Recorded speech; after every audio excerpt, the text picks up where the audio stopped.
আমি তোমাকে ভালোবাসি, এটা দেখে তোমার কথা মনে পড়ল। কত কাছের মানুষের সাথে ব্যস্ততার কারণে যোগাযোগ হয় না রোজ, অথচ কত ছোট ছোট জিনিস দেখে তাদের কথা মনে পড়ে।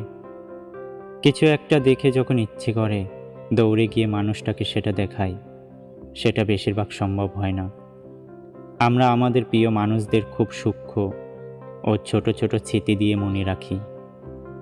কারো কথা বিড়াল দেখে মনে পড়ে, কারো কথা বিশেষ ফুল দেখে, কারো কথা রং দেখে, আবার দোকানে গিয়ে কিছু একটা হুট করে কিনে ফেলা, পছন্দের মানুষের সাথে দেখা হলে তাকে উপহার দেওয়া যাবে ভেবে।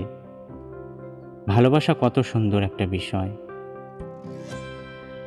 আপন মানুষ কোনো দিন পর হয় না, যদি কখনো পর হয় তবে বুঝে নিও সে কোনো দিন তোমার আপন ছিল না, সে শুধুমাত্র ক্ষণিকের জন্য এসেছিল।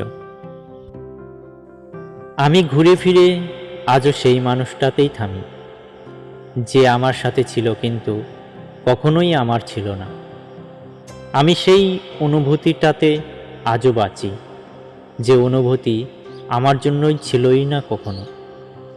আমি সেই মুহূর্তটাতে আজও বাঁচি, আজও হাসি।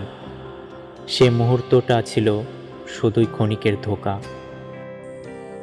আমি যা জানি তা যদি তোমরা জানতে, তাহলে খুব কমই হাসতে এবং প্রচুর কাঁদতে।